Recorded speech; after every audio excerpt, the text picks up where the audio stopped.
आणि आता सुपरफास्ट बातम्या। मुंबईकरांना आजपासून पाणी जपून वापरावं लागणार आहे, कारण उद्यापासून संपूर्ण मुंबईत 10% पाणी कपात लागू करण्याचं मुंबई महापालिकेने जाहीर केलंय। मुंबईला पाणी पुरवठा करणाऱ्या धरणांमध्ये कमी पाऊस झालाय, त्यामुळे यंदा धरण क्षेत्रात 15% कमी पाणी साठा उपलब्ध आहे। सध्या मुंबईत पाण्याची टंचाई निर्माण झाली असली तरी सरकारने पिण्याची सोय केलेली आहे असं म्हणायला हवं, कारण संस्कृती जपण्यासाठी कायम आग्रही असणाऱ्या भाजप सरकारचं दारू प्रेम पुन्हा एकदा वादात सापडलंय। आधी ऑनलाईन दारू विकण्याचे मनसुबे रचणाऱ्या सरकारने आता भल्या सकाळीच म्हणजे 8 वाजता दारूची दुकानं उघडण्याचा निर्णय घेतलाय। पेट्रोल आणि डिझेलच्या दरात कपात सुरूच आहे। पेट्रोलच्या किमतीत 14 पैसे प्रति लिटर तर डिझेलच्या किमतीत 11 पैसे प्रति लिटर कपात करण्यात आली आहे। मुंबईत पेट्रोल आता 82 रुपये 80 पैसे तर डिझेलची किंमत 75 रुपये 53 पैसे इतकी आहे। आंतरराष्ट्रीय पातळीवर इंधनाच्या किमतीत होत असलेल्या घसरणीचा फायदा भारतातही दिसून येतोय। राज्यभरात थंडीचा कडाका वाढत असून बुधवारी सगळ्यात कमी तापमानाची नागपुरात नोंद झाली। नागपुरात कालचं तापमान 12 अंश सेल्सिअस इतकं होतं, तर मुंबईचं किमान तापमान 20 अंश सेल्सिअस नोंदवण्यात आलंय।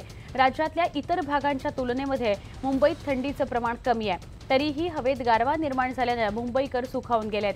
तर 18 नोव्हेंबरला कोकण, गोवा, मध्य महाराष्ट्रामध्ये तुरळक पावसाचा इशारा देण्यात आलाय। येत्या रविवारी मध्य रेल्वेचा प्रवास टाळा। कल्याणचा 100 वर्ष जुना पत्रीपूल पाडण्यासाठी येत्या रविवारी मध्य रेल्वेवर 6 तासांचा ब्लॉक घेण्यात येणार आहे। यामुळे सुमारे 140 फेऱ्या रद्द होणार असून 40 मेल एक्सप्रेसचे वेळापत्रक यावर परिणाम होणार आहे। मध्य रेल्वेकडून रविवारी सकाळी 8 वाजल्यापासून ब्लॉकचं नियोजन करण्यात आलंय। यामुळे ठाणे ते कल्याण दरम्यानच्या लोकल फेऱ्यांवर सर्वाधिक परिणाम होणार आहे। वाहतुकीच्या दृष्टीने महत्त्वाचा असलेला सायनचा उड्डाणपूल डागडुजीसाठी बंद राहणार आहे। डिसेंबरच्या पहिल्या आठवड्यापासून 3 महिन्यांकरता हा पूल बंद राहणार आहे। MSRDCने हा निर्णय घेतलाय, मात्र तरीही पर्यायी मार्गिका आणि डागडुजीच्या एकूण नियोजनाचा अहवाल महामंडळाने अजूनही वाहतूक नियंत्रण विभागाला पाठवला नसल्याचं समोर आलंय।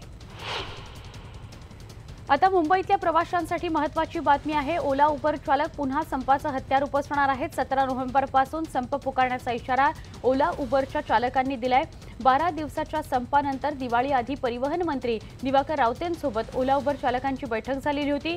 यात 15 नोव्हेंबरपर्यंत इन्व्हेस्टिव्ह योजना लागू करण्याबाबत चर्चा झाली होती। नुकत्याच सुरू झालेल्या नेरूळ ते खारकोपर रेल्वे सेवेला प्रवाशांचा प्रचंड प्रतिसाद मिळतोय। यात बामन डोंगरी स्थानकाला प्रवाशांचा चांगला प्रतिसाद मिळतोय।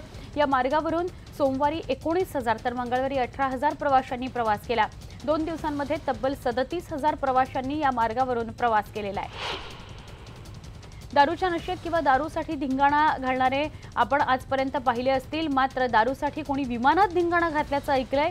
होय, मुंबईतून लंडनला निघालेल्या एअर इंडियाच्या विमानात एका परदेशी महिलेनं दारू न मिळाल्याने जबरदस्त धिंगाणा घातला। एअर इंडियाच्या बिझनेस क्लासमधून प्रवास करणारी ही महिला आधीच दारू प्यायली होती। त्यानंतर तिने विमानातील कर्मचाऱ्याकडे आणखी दारूची मागणी केली, मात्र ती नाकारण्यात आली, म्हणून तिने धिंगाणा घातला। तमिळनाडूच्या समुद्र किनाऱ्यावर आज गज नावाचं चक्रीवादळ धडकणार आहे। कडलोर, पंबन आणि कराईकल या भागांना सर्वाधिक धोका निर्माण झालेला आहे। संपूर्ण तमिळनाडूमध्ये यामुळे मुसळधार पाऊस पडणार असल्याचा अंदाज हवामान खात्याने व्यक्त केलाय।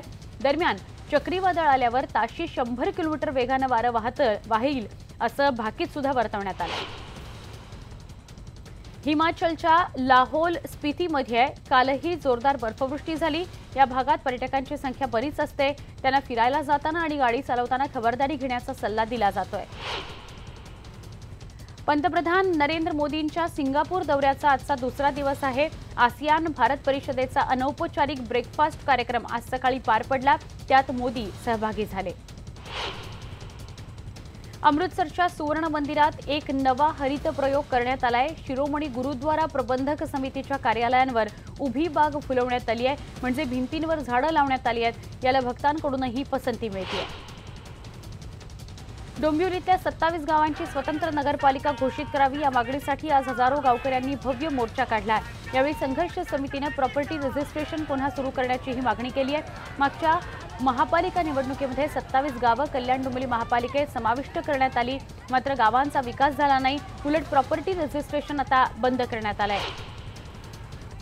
मराठा आरक्षणाबरोबर धनगर आरक्षणाचा मार्गही मोकळा होणार असल्याचं पशुसंवर्धन मंत्री महादेव जानकर यांनी सांगितलंय। येत्या आठवड्याभरात धनगर आरक्षणाचा अहवाल आम्ही केंद्राकडे पाठवू असं पशुसंवर्धन मंत्री महादेव जानकर यांनी म्हटलंय। हा अहवाल केंद्र सरकारकडे सुपूर्द केल्यानंतर मराठ्यांबरोबरच धनगरांनाही आरक्षण मिळेल असा विश्वास जानकरांनी व्यक्त केला। त्यामुळे मराठा समाजापाठोपाठ धनगर समाजाच्याही आरक्षणाच्या आशा पल्लवित झाल्यात। ज्येष्ठ कम्युनिस्ट नेते कॉम्रेड गोविंद पानसरे यांच्या हत्येबाबत आज महत्त्वाचा खुलासा होण्याची शक्यता आहे। पत्रकार गौरी लंकेश आणि डॉक्टर नरेंद्र दाभोलकर यांच्या हत्या प्रकरणातील मुख्य संशयित आरोपी अमोल काळे याचा ताबा कॉम्रेड गोविंद पानसरे यांच्या हत्या प्रकरणातील तपास यंत्रणा म्हणजेच एसआयटीने घेतल्याची खात्रीलायक माहिती न्यूज 18 लोकमतला सूत्रांनी दिली आहे। आता बातमी पोलीस वर्तुळासह संपूर्ण राज्यभर खळबळ उडवून देणारी अश्विनी बिद्रे हत्या प्रकरणाची। पोलीस अधिकारी अश्विनी बिद्रे हत्या प्रकरणाचा खटला वर्षभरात निकाली काढण्याचे आदेश मुंबई उच्च न्यायालयाने दिलेत। हा खटला जलदगती न्यायालयात चालवण्याची मागणी करणारी याचिका मुंबई उच्च न्यायालयात दाखल करण्यात आली होती। त्यावर न्यायालयाने हा आदेश दिलाय। कल्याणमध्ये महापालिकेच्या पथकावर हल्ला करण्या इतपत गावगुंडांची मजल गेली आहे। उंबर्डे गावात पालिकेच्या जागेवर मलप्रक्रिया केंद्र उभारलं जाणार आहे। त्या जागेची मोजणी करण्यासाठी गेलेल्या महापालिकेच्या पथकावर गावगुंडांनी हल्ला केला। यात 4 जण जखमी झालेत, तर यात सर्वेअर श्रीराम झोपळे हे गंभीर जखमी झालेले आहेत। त्यांच्या डोक्याला आणि जबड्याला मोठ्या जखमा झालेल्या आहेत। सध्या ते आयसीयू मध्ये आहेत। उल्हासनगरमध्ये अनधिकृत बांधकामावर पालिकेने हातोडा चालवलाय। प्रभाग समिती कार्यालय 3 आणि 2च्या बेवारस चौक, खेमानी चौक, आईस फॅक्टरी या परिसरात असलेली अतिक्रमणे जेसीबीने जमीनदोस्त करण्यात आली। महापालिका आयुक्त अच्युत हांगे यांनी अतिक्रमणाविरोधात धडक मोहीम सुरू केली आहे। त्यामुळे अनेकांचं धाबं दणाणलंय।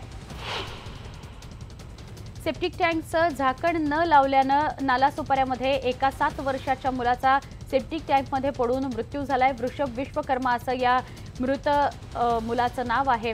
वृषभ काल संध्याकाळपासून बेपत्ता होता। त्यानंतर नालासोपारा अग्रवाल नागरी रोड क्रमांक 4 या ठिकाणी त्याचा मृतदेह सापडला। सेप्टिक टँकवर कोणतंही झाकण नव्हतं, त्यामुळे हा प्रकार घडल्याचं सांगितलं जात आहे। ठाणे शहरातील गडकरी रंगायतांचा वाद आता पुन्हा सुरू झालाय।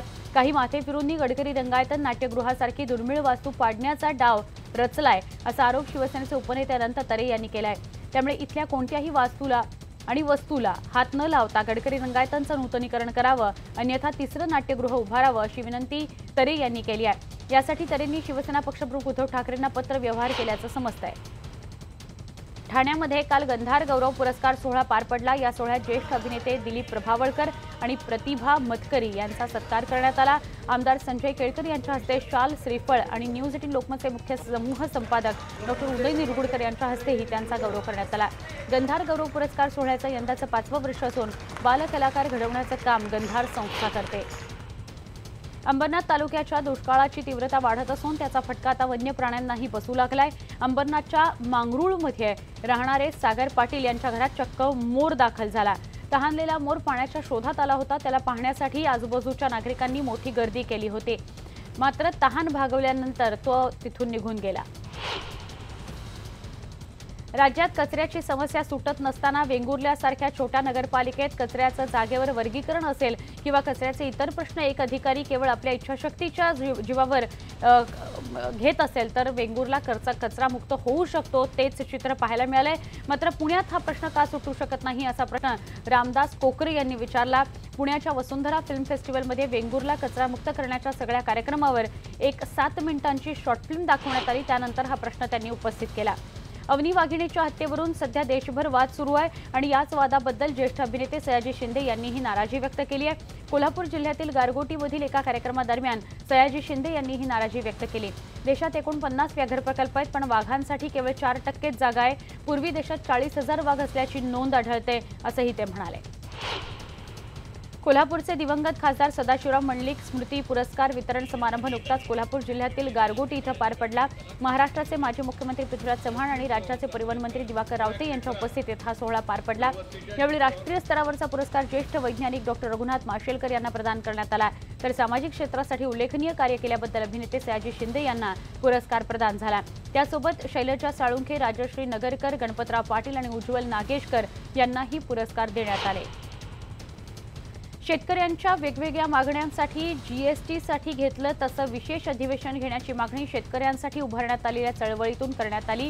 पी साईनाथ यांनी ही मागणी केली आहे। पुण्याच्या एस एम जोशी फाउंडेशनमध्ये शेतकऱ्यांसाठी विशेष चर्चासत्राचं आयोजन करण्यात आलं होतं।